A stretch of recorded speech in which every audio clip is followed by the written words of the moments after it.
This is Update One, the podcast of the National Press Club in Washington, D.C.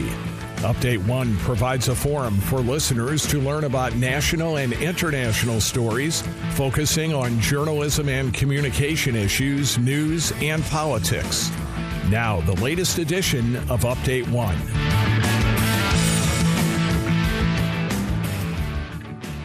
Welcome to the National Press Club's Update One podcast. I'm Lincoln Smith, member of the National Press Club Podcast Committee. With this edition of Update One, we are joined by veteran reporter and longtime Press Club member and leader John Donnelly. Along with highlighting his own career as a journalist, he comments on the status of detained freelance journalist Austin Tice, recent Press Club Aubuchon Honorees, also provides his recent perspectives on press freedom around the world. Welcome, John Donnelly. Hi, Link. How are you? I'm very good, and thank you for being with us on this Update One podcast. Going right in, you are a veteran defense reporter, now working for Congressional Quarterly and Roll Call. Your reportage has earned multiple awards, appearing in broadcast on CNN, MSNBC, NBC's Meet the Press, and in print with the Los Angeles Times, Chicago Tribune, and National Public Radio's All Things Considered. With defense acquisition malpractice one of your primary specialties, can you highlight some of the stories for which you're most proud? Yeah, sure. I'm appreciative that you asked that. Yeah, I've done a lot of stories. I think the phrase defense acquisition malpractice captures it pretty well. Not that everything they do in the Defense Department is wrong, and you have to also acknowledge that this is exceedingly complicated stuff that they work on.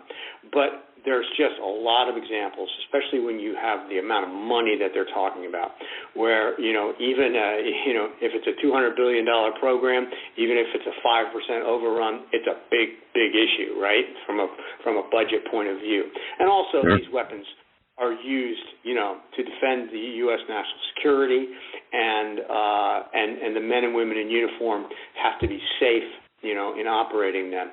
So, I've done stories, for example, about, multi-billion-dollar submarine program, the Virginia-class program, and the Seawolf, for example. For a while there, some of these attack subs couldn't fire any of their weapons, and this was not previously known, which, if you're a submarine and you can't fire your weapons, that's a little bit of a problem.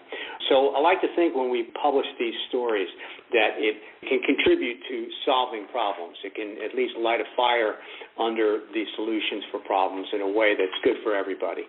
Another story I did that I'm proud of was the U.S. missile defense system that's supposed to be knocking down ICBMs if they head our way. Years ago, when it was first under development, during their tests, they had a beacon on the target in the tests so that the interceptor would know where the target is at all times. And that made the test extremely unrealistic. That had not been previously divulged. But I think the stories that I'm most proud of are those that affect the safety of U.S. military personnel. Just to note a couple, I did one about how the Pentagon was buying special protective suits. They're supposed to shield troops from chemical or biological weapons. The company that was making these suits was committing fraud, basically, trying to turn out as many as they could in as short a period of time to make as much money as possible. And so the suits were not up to par, right? And the Pentagon knew that and yet continued to buy them because they wanted to meet the inventory objectives. And then after my story came out, the Pentagon said, well, we know where all these suits are and we've secured them so that we can, take care of it. And then I started getting calls from the field saying, no, we've still got a whole bunch of flawed suits here. Another one had to do with the F-35 fighter jet, which for a number of years had a problem with its ejection seat that particularly affected lighter weight pilots.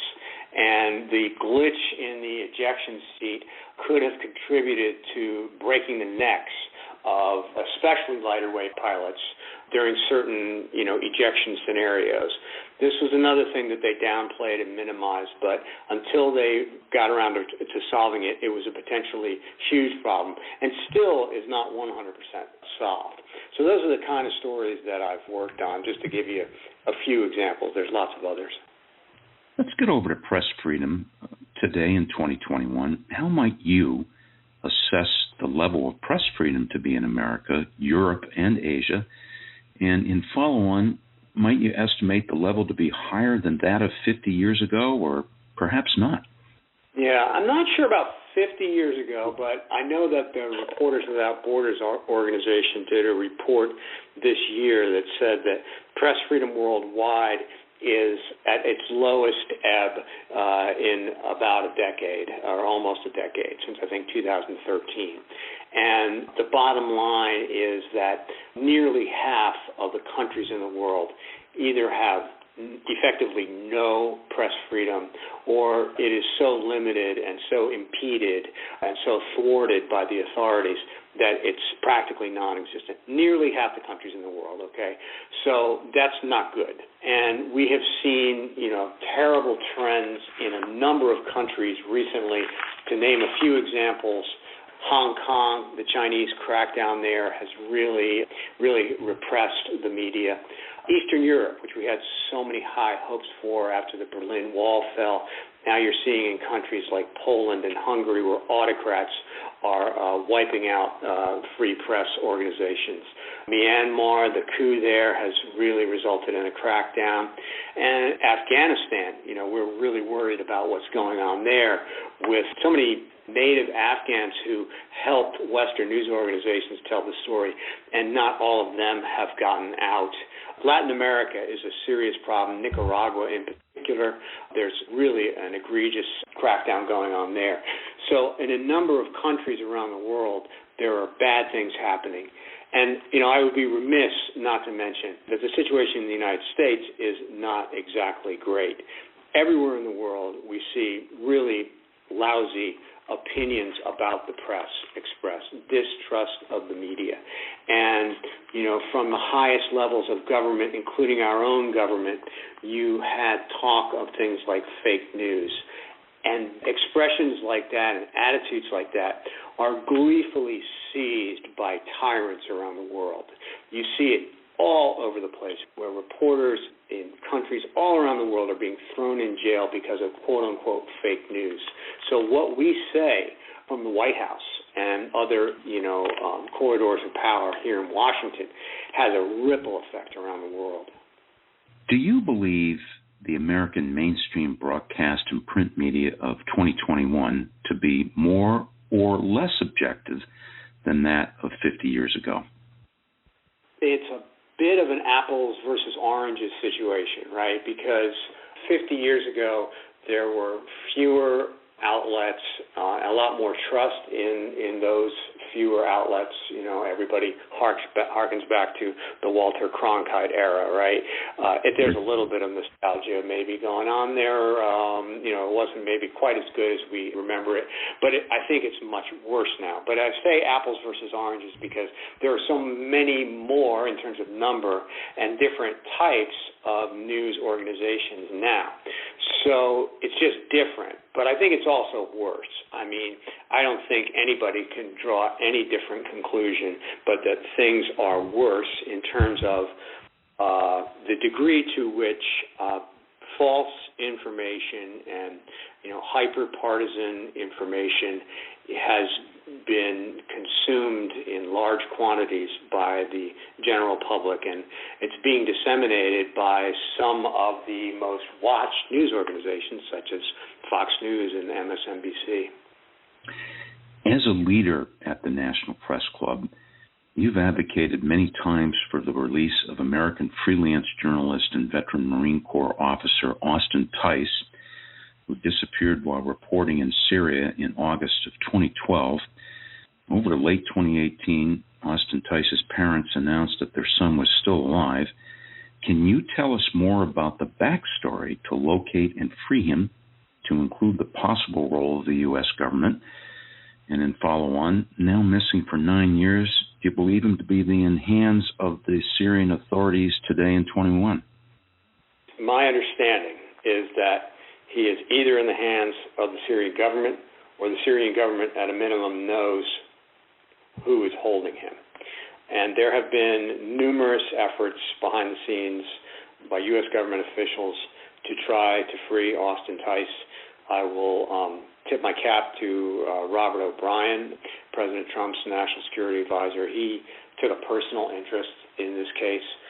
So there have been efforts underway, but obviously they have not borne fruit, and unfortunately they have not been productive. But we continue to hold out hope. His family is pretty clear that he remains alive, so we are not at all giving up our efforts to free Austin Tice. It's just outrageous. I mean, we have so many cases of reporters being jailed, but, there's not a whole lot of them that have been in jail for, nearly a decade and held, without any kind of, not even the pretense of any kind of legal proceeding. So, yeah, we're big time worried about that, and we do not intend to let up on it. On 30 August of this year, the National Press Club announced honorees of the 2021 John Aubuchon Press Freedom Award, Chinese citizen and Bloomberg editor Haze Fan, and Frontier Myanmar editor Danny Fenster. National Press Club President Lisa Matthews said, quote, "We admire the resilience of these two honorees, both of whom have been unjustly detained," end quote. Can you further comment on the resilience of these two journalists to which Lisa Matthews refers? The John Aubuchon Award is an award that we give out annually to a domestic winner and a foreign winner. And winner is maybe not, I hesitate to even use that term. Let's say honoree instead, because normally there's not very happy circumstances surrounding these honorees, and that is the case again this year. We try to choose cases of journalists who are, facing extremely adverse situations purely as a result of their work. And that is the case here with Haze Fan, as you mentioned, a Chinese citizen who worked for Bloomberg in Beijing. She was first detained in December 2020. Danny Fenster, who is a Detroit native, is our domestic honoree, and he was first taken into custody in May of this year. Both of them are definitely accomplished journalists, and as we like to say, journalism is not a crime, but unfortunately it's treated that way by a whole lot of regimes around the world. And another thing we try to do with this Aubuchon Award is, because there are so many reporters who are victims of repression around the world, how do we choose? Well, one of the criteria we have is that in choosing and highlighting a particular case, it brings attention to a larger issue or to a country where the press is really being hit hard. And China and Myanmar are definitely two countries that we are extremely concerned about. To press freedom in the United States, you've stated recently that there have been 137 arrests of journalists. Indeed, you were assaulted at the Federal Communications Commission headquarters at a public hearing in 2017, forced to leave the building after attempting to ask questions of FCC commissioners. Do you sense such assault of reporters, such as that of yourself, is on the rise in America? In my particular case, I was knocked up against a wall, and merely because I was trying to ask a question of an FCC commissioner, the guards might have been under the false impression that I was, some kind of security threat, which is sort of ridiculous. Not sort of, it was ridiculous and untrue, but that was their impression. I think they were just sort of over-caffeinated security guards. The reason I'm mentioning a little bit more about my case is to sort of minimize it in comparison to some of the other ones. I got knocked around and I got thrown out of the building. And yes, it happened, in the middle of Washington, D.C. at the Federal Communications Commission. But there were so many reporters, especially in other countries, but including in this country, that have had it a lot worse. We saw it, in the George Floyd protests. And again, with the January 6th situation at the Capitol, you have angry crowds, right? And reporters out there trying to cover it, and police trying to get control of the situation. And that is a combustible mixture.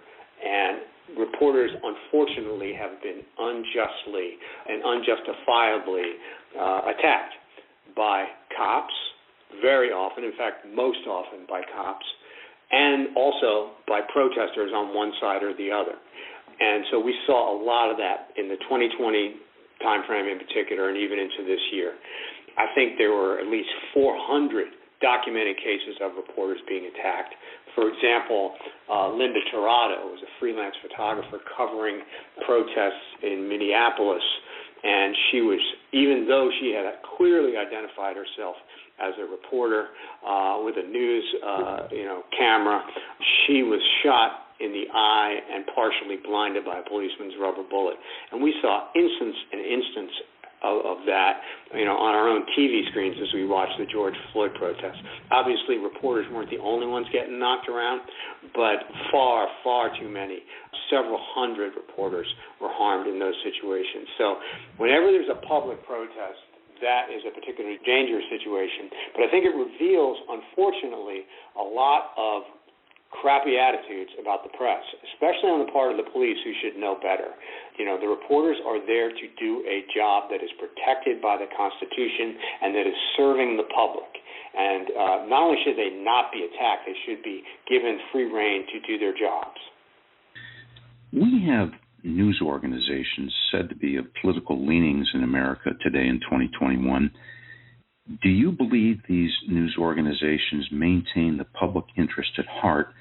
And in follow-on, do these organizations genuinely embrace the constitutional protected duty of journalists to objectively and factually inform our nation, or maybe not? Yeah, well, I have profound concerns about the greater ideological nature of news. And, the ideological news organizations are not all doing it to the same degree.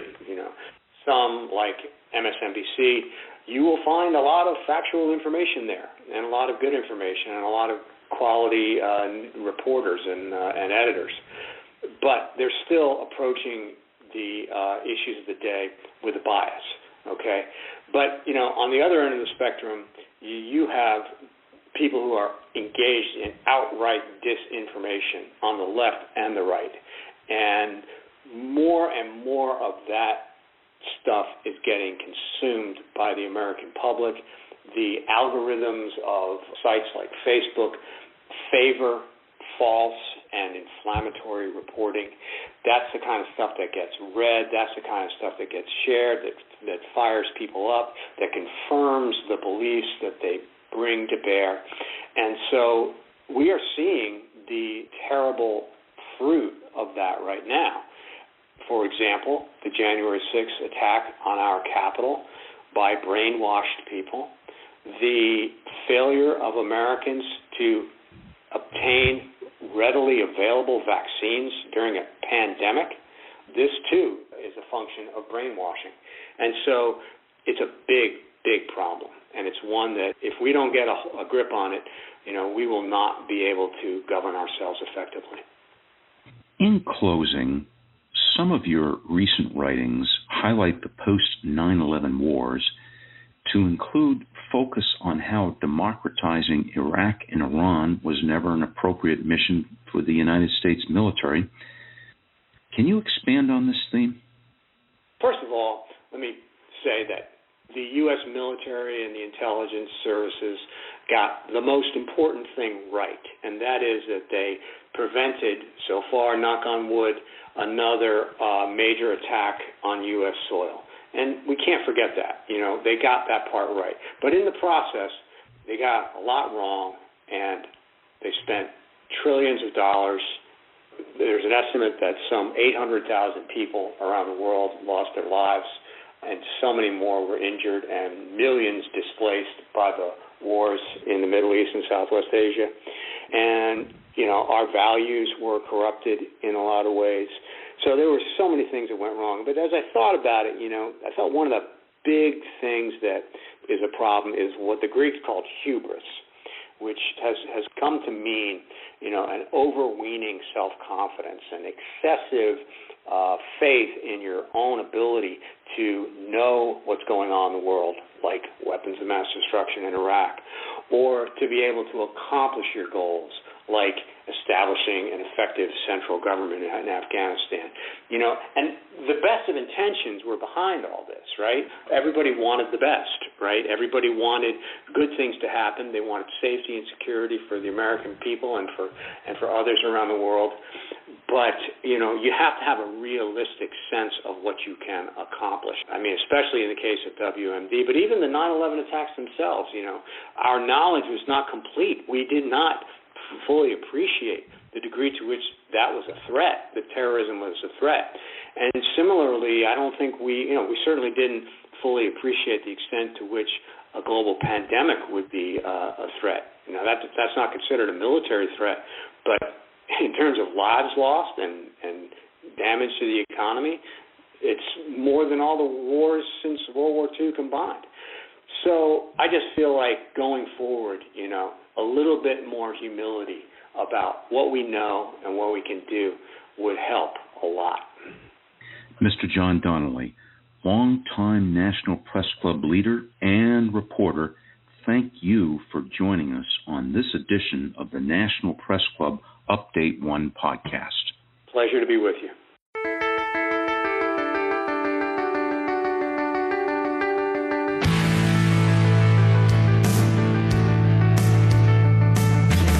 Update 1 is a production of the National Press Club's Broadcast Podcast Committee. You can comment on this podcast or any episode of Update 1 by sending an email to update1podcast, that's update the number 1 podcast @gmail.com. Thanks for listening to Update 1.